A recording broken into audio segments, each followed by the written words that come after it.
The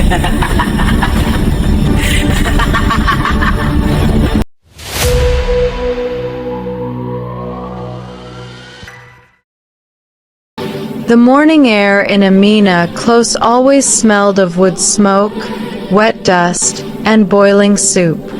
At the far end of the street, under a rusted zinc shade, a woman stirred a large iron pot. Her name was Madame Risi, but everyone called her Mama Delicious.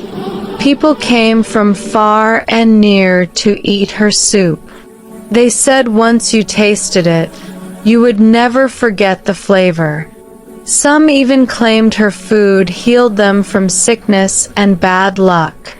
She was always smiling, a wide, strange smile that revealed two long front teeth that almost touched her lips. Yet no one sees it. Her soup had made her wealthy, and people respected her.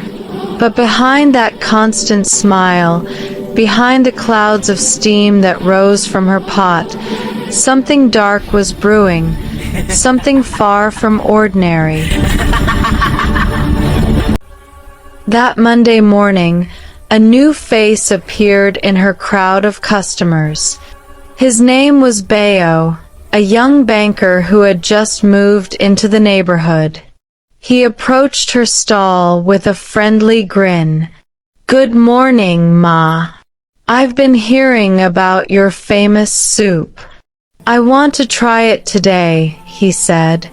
Madame Risi looked at him for a long moment, her eyes sharp and unreadable. Then she nodded slowly. "You're new here," she said softly. "Welcome to Amina Close." She turned back to her pot and stirred it gently before serving him. The aroma was heavenly. The thick, spicy broth glistened under the morning light. Bayo took a spoonful, and his face lit up immediately. "This is incredible," he said. "I've never tasted anything like this before." Madame Risi smiled, her eyes glinting strangely. "I'm glad you like it," she murmured. "Enjoy it while it's hot."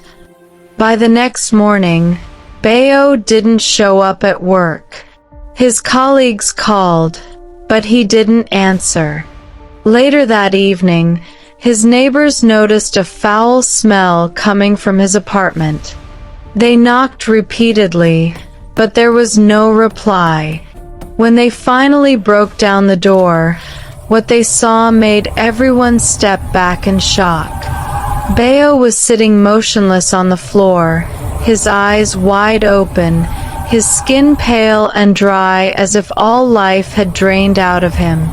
Beside him was an unfinished bowl of soup, the same type Madame Risi sold every morning. The news spread through the neighborhood like wildfire. Some said he must have been poisoned. Others whispered that maybe he had offended someone spiritual. But no one dared confront Mama Delicious. The next morning, she was back at her usual spot, smiling, stirring, and serving. Nothing about her face or voice suggested guilt. "Life must go on," she said quietly to one woman who mentioned the tragedy. "We all come and go when it's time." Her calmness unsettled everyone, yet her customers kept coming. Hunger and habit have always been stronger than fear. That afternoon, a young fruit seller named Kemi, who worked across from her stall, began to grow suspicious. She noticed that even when there were no customers, Madame Risi still whispered to her pot, as if speaking to someone inside it. Sometimes at night, Kemi would pass by on her way home and see the woman still sitting by the same pot, though the fire was gone. Steam would still rise from it. And faintly, if you listened closely, you could almost hear voices whispering inside.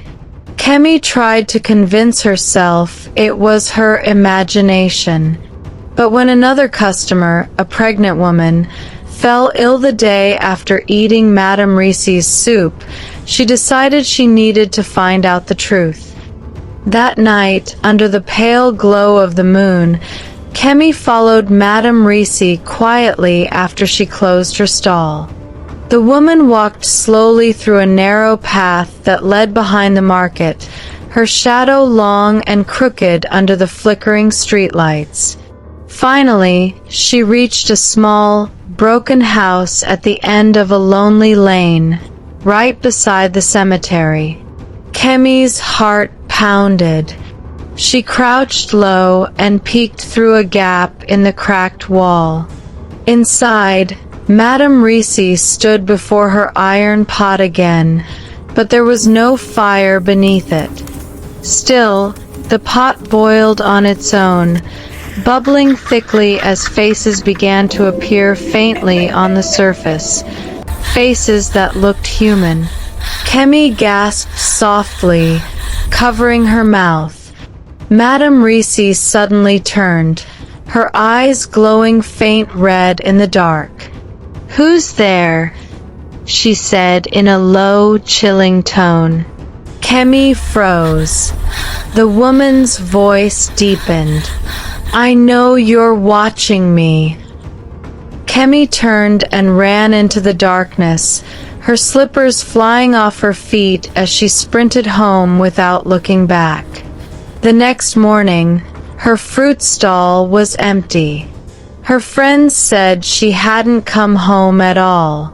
When people asked Madame Reese about her, she only smiled and said, "She must have gone to visit her family." Some people disappear quietly.